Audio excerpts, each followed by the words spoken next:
What if someone could hear the voice of God clearly and directly without confusion and still end up dead? Not because he ignored God, not because he rebelled, not because he walked away, but because something changed along the way. What if a man was sent with a message, a real message from God himself, and everything he said was confirmed immediately, powerfully, undeniably? What if the altar split open exactly as he said it would? What if ashes poured out in front of everyone? What if a king reached out to stop him and his hand suddenly withered, frozen, powerless, until the same man prayed and restored it? What would you call that? Authority? Anointing? Proof? Because everything about this moment points to one conclusion. This man was acting under the authority of God. There was no doubt, no ambiguity, no confusion. And yet, that is not how the story ends. Because after all of that, after the signs, after the confirmation, after the undeniable evidence, something happens that most people never see coming. Something small, subtle, almost insignificant. A conversation, a voice, a second instruction that sounds spiritual but contradicts what God had already said. And this is where everything shifts. Not dramatically, not obviously, but quietly.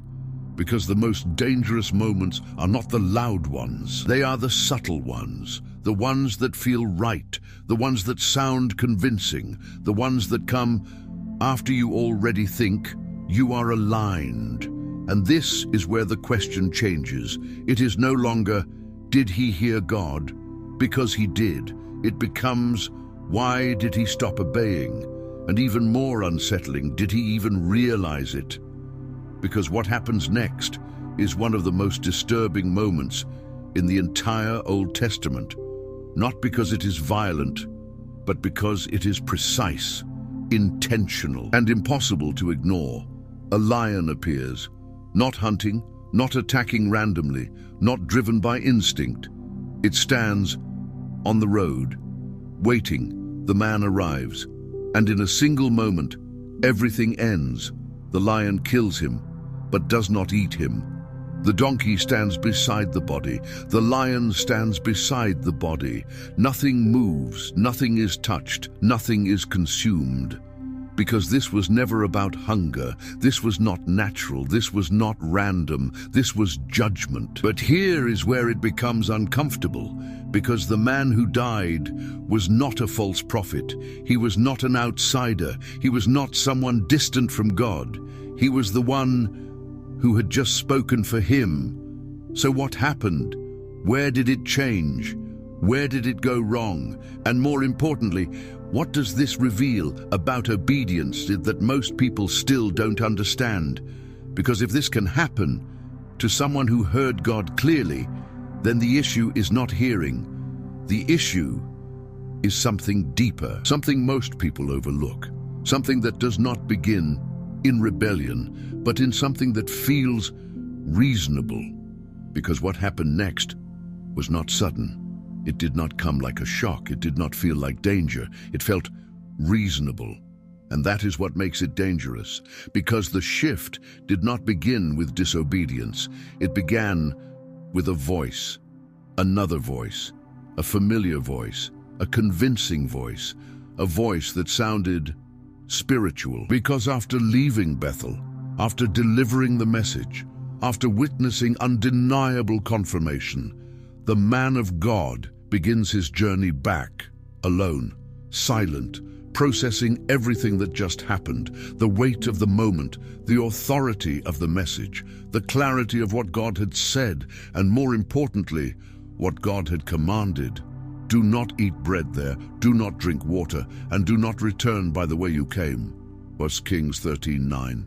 Not a suggestion, not advice, a command, clear, direct, specific, no ambiguity, no room for reinterpretation. Because when God speaks with clarity, obedience is not flexible, it is precise, and the man obeys. At first, he refuses the king's invitation. He rejects the reward. He walks away from honor, from comfort, from recognition, because he understands something. Obedience is not proven in public moments. It is proven after the moment has passed.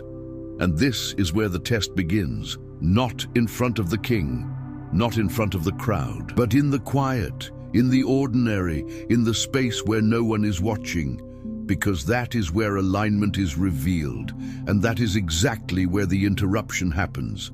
A man appears, an older prophet, not an outsider, not an enemy, not someone disconnected from God, a prophet, which changes everything, because now this is no longer a confrontation from the outside. This is influence from within, and that is always more dangerous, because deception rarely comes from sources you distrust. It comes from voices you recognize, voices that carry familiarity, authority, credibility. The old prophet hears what happened, the altar, the king, the miracle, and something in him responds. He wants to meet the man of God, not casually, not randomly, intentionally. So he goes after him, finds him sitting under a tree, resting. And this detail matters, because exhaustion is often where discernment weakens, not because truth changes, but because attention does. Because after intense moments, after spiritual highs, after significant experiences, there is always a window, a moment of vulnerability, not obvious, not dramatic, but real. And that is where the enemy often waits. The old prophet approaches, speaks, invites, "Come home with me and eat bread." 1 Kings 13:15. Simple, normal, harmless. And the man of God responds correctly. At first, "I cannot return with you, nor go in with you. Neither can I eat bread nor drink water with you in this place." 1 Kings 13:16. Why? Because he remembers, because he knows what God said, because clarity is still intact. But then everything changes, not because truth changed, but because a second voice enters the conversation. "I too am a prophet, as you are." At Kings 13:18. And that statement is where the shift begins. Because now, this is no longer just an invitation. This is validation. This is identification. This is someone saying, "I understand you. I am like you. I hear what you hear." And that lowers resistance, because people are more likely to trust those who sound like them, who speak their language, who share their identity. And then comes the sentence that alters everything. "An angel spoke to me by the word of the Lord." 1 Kings 13:18. Now it sounds spiritual. Now it sounds authoritative. Now it sounds legitimate, because the language matches, the tone matches, the framework matches. Everything aligns externally, except for one thing. It contradicts what God had already said. And that is where discernment is tested, not between truth and lies, but between truth and something that sounds like truth. Because deception at its highest level does not remove truth.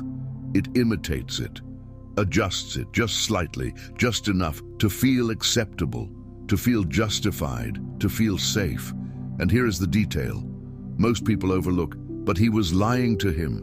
1 Kings 13:18. Direct, clear, undeniable. And yet, the man of God does not know that, because deception never announces itself. It does not say, "This is false." It says, "This is close enough." And that is all it needs, because the moment you accept a voice that contradicts God, even if it sounds spiritual, you have already shifted, not completely, not visibly, but internally. And internal shifts always come before external consequences. So the man returns, he goes back, he sits, he eats, he drinks, and nothing happens. No warning, no interruption, no immediate consequence. And that is what makes it even more dangerous, because when disobedience does not produce instant results, it creates the illusion that everything is fine, that it was not serious, that it did not matter, that maybe It was allowed. And this is where many people get trapped, because they measure alignment by immediate outcome, instead of by what God actually said. And while they are sitting, while everything feels normal, while nothing seems wrong, the reality has already shifted, the direction has already changed, the decision has already been made, and what comes next is no longer a possibility. It is a consequence. And this is the moment most people don't expect, because up until now, everything still feels recoverable, reversible, like something that could be corrected, adjusted, fixed, because nothing has happened yet. No visible consequence, no immediate reaction, no interruption, just silence. And silence can be misleading, because sometimes silence is not approval, it is delay. And while everything seems calm, something has already shifted, not around him, but within him. Because the moment he chose to follow a voice that contradicted what God had already said, the direction of his life changed, even if everything still looked the same. And before we go further, just consider this.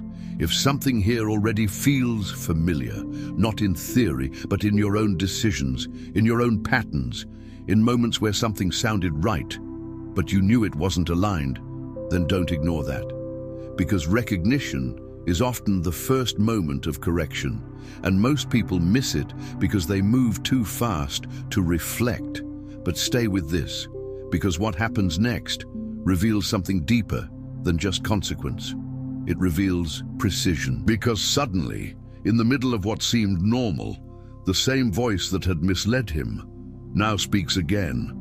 But this time, it is not deception. It is judgment. The word of the Lord came, 1 Kings 13:20, to the same man who had just lied, which already tells you something unsettling. God can use even a compromised voice to declare truth, because truth does not depend on the purity of the messenger.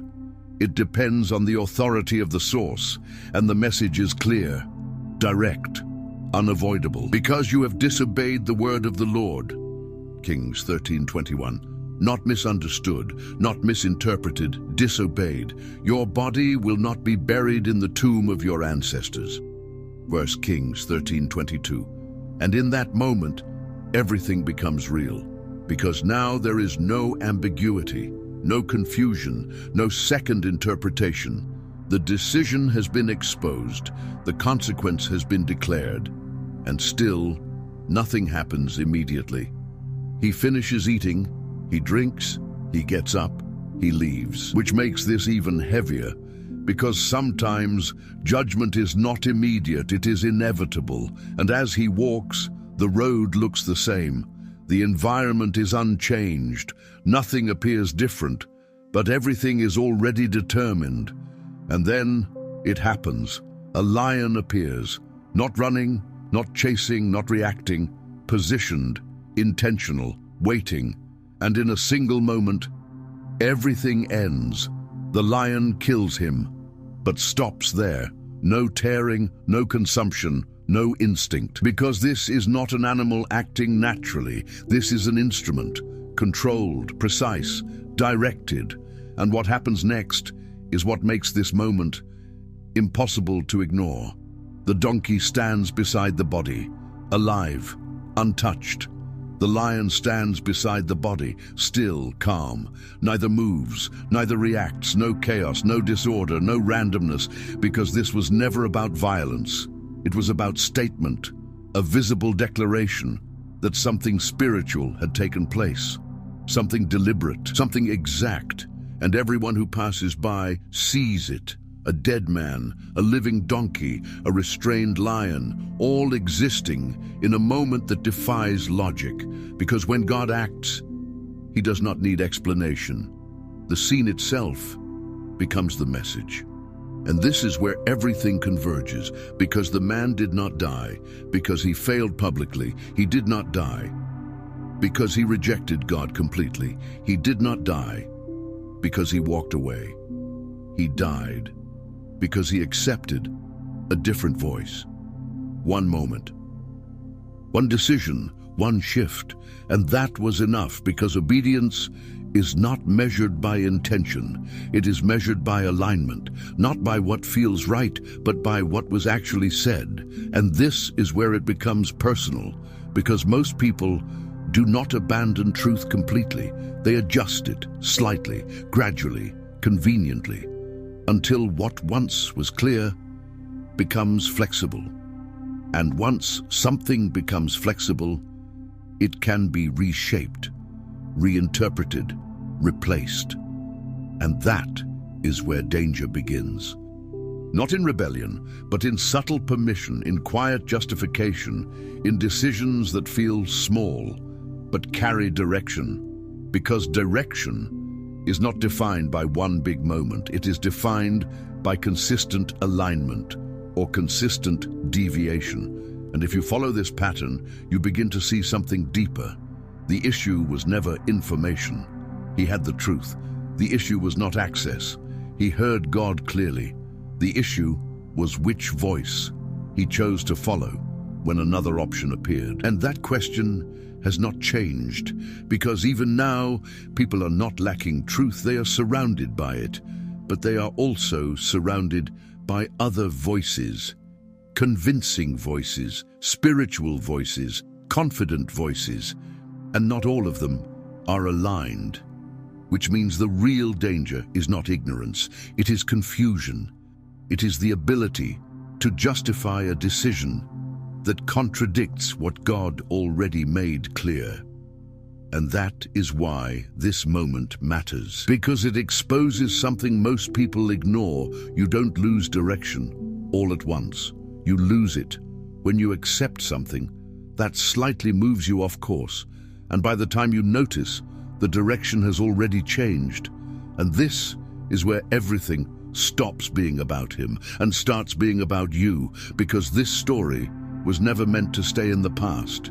It was written to reveal a pattern that still exists right now, because the same elements are still present. God still speaks, truth is still clear, direction is still given, but at the same time, other voices are still speaking, not loudly, not aggressively, but subtly, convincingly, constantly.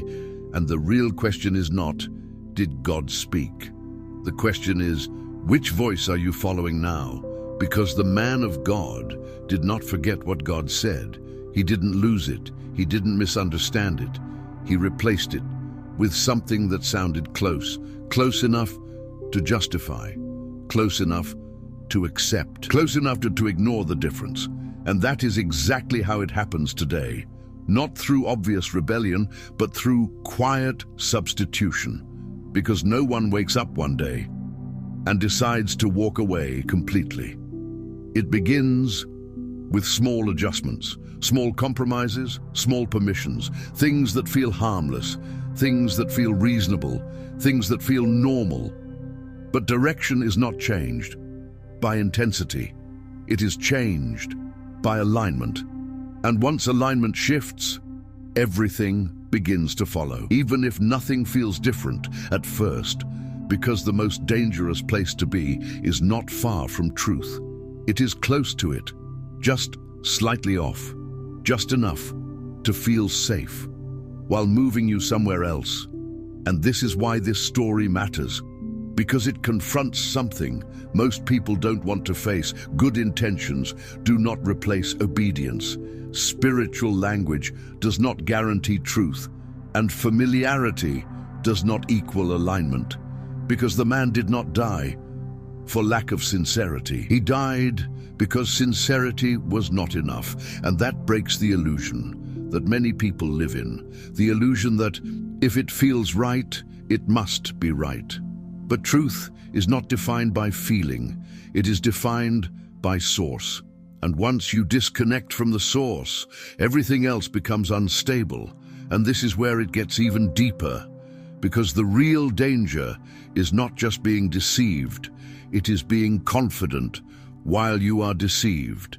Because confidence without alignment creates blindness. It removes urgency, it silences correction, it eliminates resistance. And that is where people stay, not questioning, not examining, not returning, because everything seems fine until it isn't. And this is why awareness matters, because once you see this, you cannot ignore it. You cannot pretend it doesn't apply. You cannot say, "This is not for me," because the same structure that led him there still exists here, which means the decision is no longer theoretical. It is immediate. It is personal. It is now. Because the difference between alignment and deviation is not time. It is choice. What you accept, what you allow, what you follow. And if you don't decide your direction intentionally, something else will decide for you, quietly, gradually, without you noticing, until one day you look back and realize you are no longer where you were supposed to be. And that is the moment most people wish they had paid attention earlier. But here is the difference. You are seeing it now, not after, not too late now, which means this is your moment, not to reflect only, but to respond, to realign, to remove anything that contradicts what God already made clear, to return not emotionally, but intentionally. Because alignment is not a feeling, it is a decision, and it is made one step at a time, one choice at a time, one direction at a time, and that is where everything begins to change. Not in a moment of intensity, but in a moment of clarity. And if this message made you see something that you hadn't seen before, don't let it stop here. Because this is not just one story, it is a pattern, a strategy, something that continues beyond this moment. So follow this channel and go to the next episode, The Enemy's Strategy. Because once you understand how the shift happens, you stop being surprised by it, and you start recognizing it before it's too late. And if this opened your eyes, even slightly, write this in the comments. I see it now, because sometimes the moment you acknowledge something is the moment everything begins to change. Because if you look closely, this was never just about a prophet. It was about a pattern, a structure, a sequence that repeats over and over again, not only in scripture, but in people, in decisions, in everyday life. Because what happened to him follows a progression that is almost invisible when you're inside it, but obvious when you step back. It begins with clarity. God speaks, direction is given, everything is defined. There is no confusion, no doubt, no uncertainty. And that is where most people feel safe, because clarity creates confidence, but confidence can create vulnerability. Because once you believe you are aligned, you stop checking, you stop examining, you stop guarding. And that is when the next stage begins. Interruption. Not through opposition, but through suggestion. Not through force, but through influence. Because the old prophet did not command him, he invited him. He presented an alternative, and that is exactly how it works today, because most people are not forced out of alignment. They are influenced out of it, through conversations, through ideas, through content, through voices that sound reasonable, spiritual, acceptable. And that is where the shift happens, not externally, internally. Because the moment you begin to consider what contradicts what God already said, you are already moving, even if you haven't acted yet, because direction begins in thought before it appears in action. And once something is accepted internally, it becomes easier externally. And this is where the third stage appears, justification. Because the man did not think, "I am disobeying God." He thought, "This makes sense. This is still spiritual. This is still aligned." Because deception at this level does not remove God from the equation. It keeps him there, but adjusts the instruction just enough to feel acceptable. And that is what makes it dangerous. Because when something feels justified, it no longer feels wrong. And when it no longer feels wrong, it no longer triggers resistance. And without resistance, there is no correction. And without correction, the pattern continues until the consequence arrives. And by that point, it feels sudden, unexpected, harsh, but it wasn't. It was built step by step, decision by decision, moment by moment. And this is why most people don't see it, because they are waiting for something dramatic, something obvious, something undeniable. But the real danger is quiet, subtle, gradual, because the enemy does not need to destroy you instantly. He only needs to redirect you slightly, because a small shift in direction over time leads somewhere completely different. And that is what this story exposes, not a failure, but a process, not a mistake, but a progression. And if you understand the progression, you begin to see it in your own life, in small decisions, in conversations you entertain, in things you allow, in moments where something doesn't fully align, but you accept it anyway because it feels harmless. But harmless does not mean neutral, because everything you accept is shaping direction, even when you don't notice. And this is where it becomes real, because now it is no longer about understanding the story. It is about recognizing the pattern. And once you recognize the pattern, you cannot ignore it, because awareness changes responsibility. And now you know something. The issue is not hearing God. The issue is not access to truth. The issue is what you do when another voice appears, because it will. Not once, not occasionally, constantly, through people, through situations, through internal thoughts, through external influence. And every time, the decision is the same, not emotional, not complicated, simple. Will you stay aligned with what God already said? Or will you adjust based on what feels right? Because that decision is shaping everything right now, even if you don't feel it yet. And that is why this matters. Because by the time it becomes visible, it has already been forming for a long time, quietly, consistently, almost imperceptibly, until direction is no longer what it used to be. And that is where everything begins or ends. And now everything comes down to this: not information, not theory, not even understanding, but decision. Because everything you've seen, everything you've followed, everything you've recognized leads to one point. What are you going to do with it? Because the man in this story did not lack clarity. He did not lack experience. He did not lack confirmation. He had all of it. And still, he drifted. Not because he rejected God, but because he accepted something else. And that is what makes this dangerous, because most people think they would never walk away. They would never ignore God. They would never make that kind of mistake.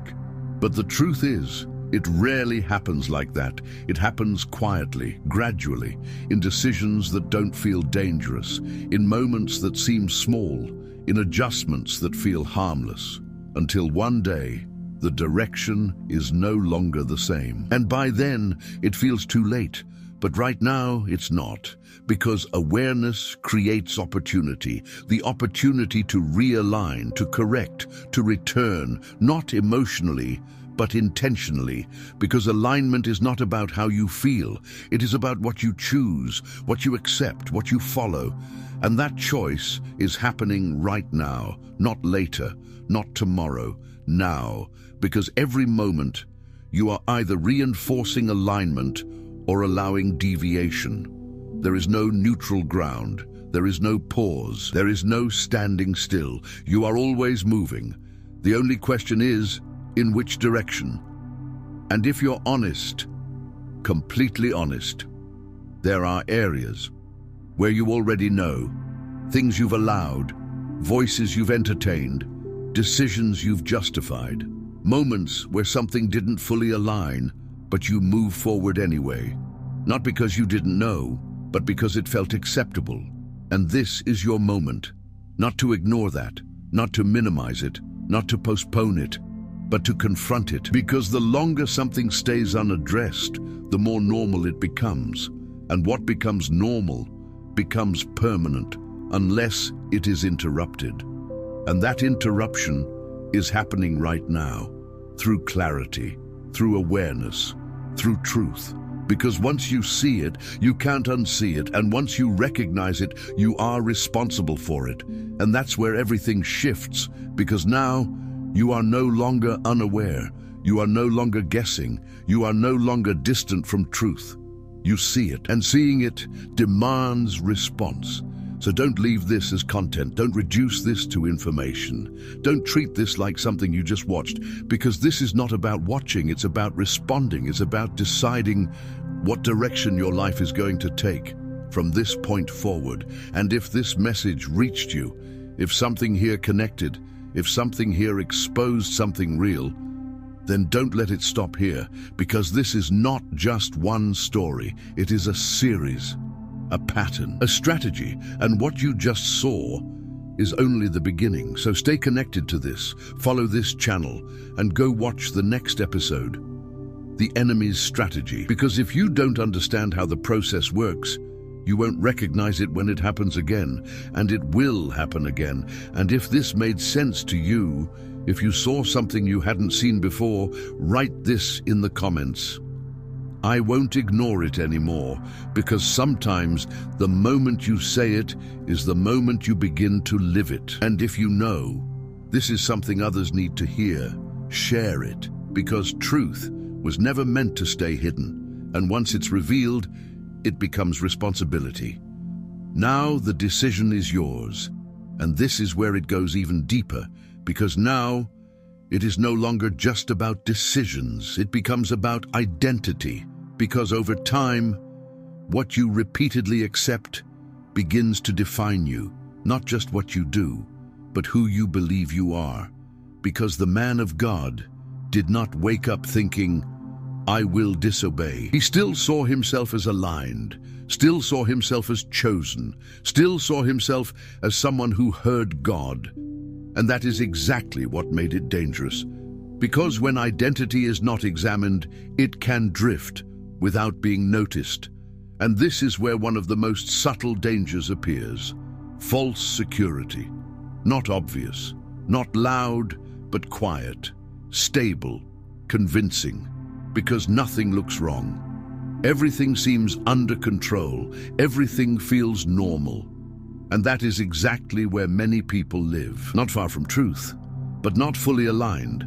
Not distant from God, but not deeply connected, in a space where everything appears stable, but nothing is actually anchored.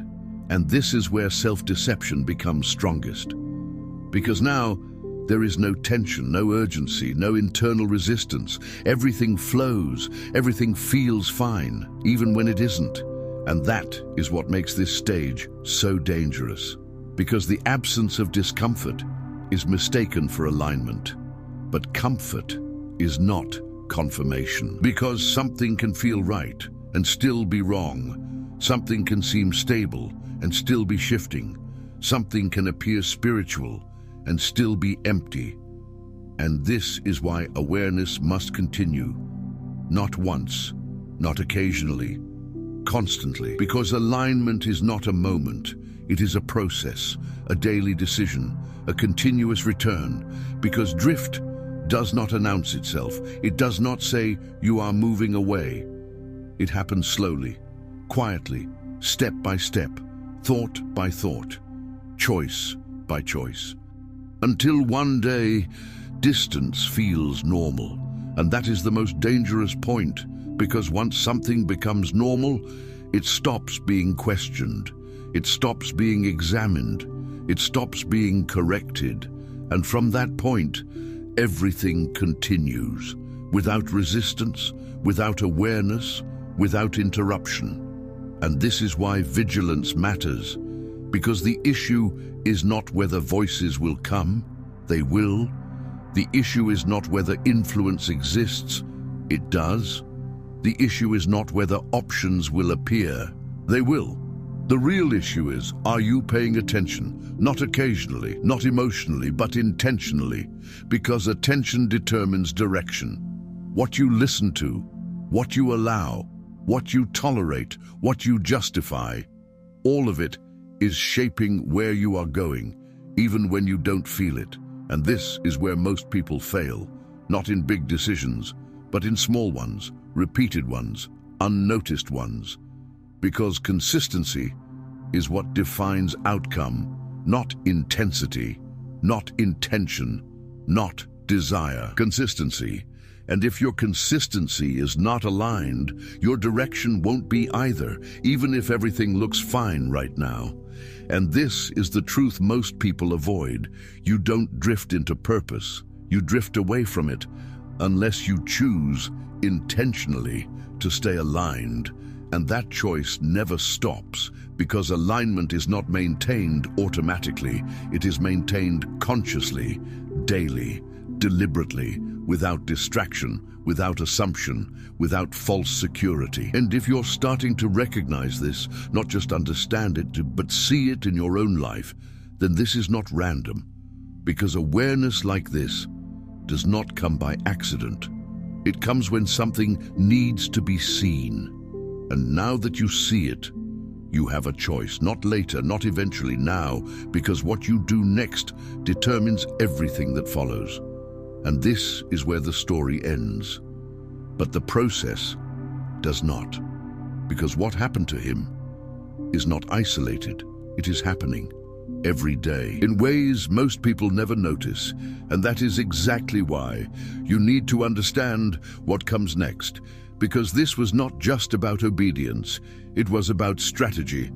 And if you don't see the strategy, you will keep repeating the pattern without realizing it. And now everything comes into focus, not as a story, not as an example, but as a mirror. Because what happened to him was never isolated. It was a revelation, a clear exposure of something that most people never see. Not because it is hidden, but because it is subtle, because no one starts intending to lose direction. No one plans to drift. No one decides to slowly move away. It happens while everything feels normal, while life continues, while nothing seems wrong. And that is exactly what makes it dangerous, because by the time it becomes visible, it has already been happening for a long time. Quietly, consistently, almost imperceptibly. And this is what this entire story reveals. Not a moment of failure, but a process of deviation, because the man of God did not fall in a single decision. He shifted step by step, voice by voice, choice by choice, until alignment was no longer what it used to be. And that is where everything changes. Because once you understand the process, you stop being surprised by the outcome. You stop asking, how did this happen? And you begin to see it was happening all along. And this is why this matters, because now you are no longer unaware.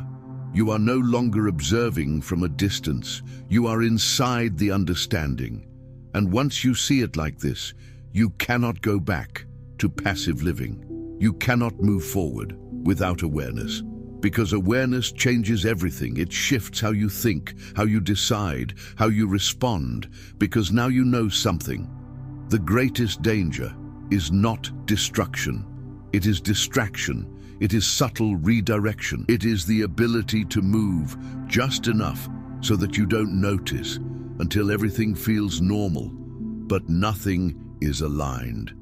And this is where everything becomes personal. Because the question is no longer what happened to him. The question is, what is happening in you right now, in your decisions, in your focus, in your direction? Because this is not about the past. This is about the present, because the same structure is still operating. The same pattern is still repeating. The same strategy is still active, and most people never recognize it until it's too late, but you are seeing it now, which means this is your moment, not to observe, not to analyze, but to decide, to interrupt the pattern, to realign your direction, to return to what God actually said, without adjustment, without compromise, without substitution, because the only safe place is alignment, not partial, not occasional, complete and consistent. And now everything leads here. If you don't understand the strategy, you will repeat the pattern, and that is why this cannot stop here, because what you've just seen is only one layer, one part, one piece of something much deeper, something that explains how this process actually works, step by step, layer by layer, and that is exactly what we are going to expose next. So don't stop here. Go now and watch the next episode, The Enemy's Strategy, because once you see how it operates, you stop being controlled by it, and you start recognizing it before it takes direction. And if this message reached you, if something here made you stop and think in a way you haven't before, then don't ignore that, because moments like this are not random. They are invitations to awareness, to alignment, to change. So follow this channel, stay connected, and write this in the comments. I choose alignment because sometimes the moment you say it is the moment everything begins to change. And this time, you won't miss it. And if you stayed until this moment, it means something here reached you, not just as content, but as clarity. Because this is not just a video, this is a wake-up, a shift, a moment where something hidden became visible. And once you see it, you can't pretend you didn't. So don't let this end here. Because the purpose of this channel is not just to explain the Bible, it is to go deeper, to reveal what most people overlook, to connect Scripture with real life in a way that changes how you think, how you see, and how you live. And if that's what you're looking for, then make sure you're part of this. Follow the channel, stay connected, because what comes next goes even deeper. And now, go watch the next episode, The Enemy's Strategy, because if you don't understand the strategy, you won't recognize it when it's happening to you.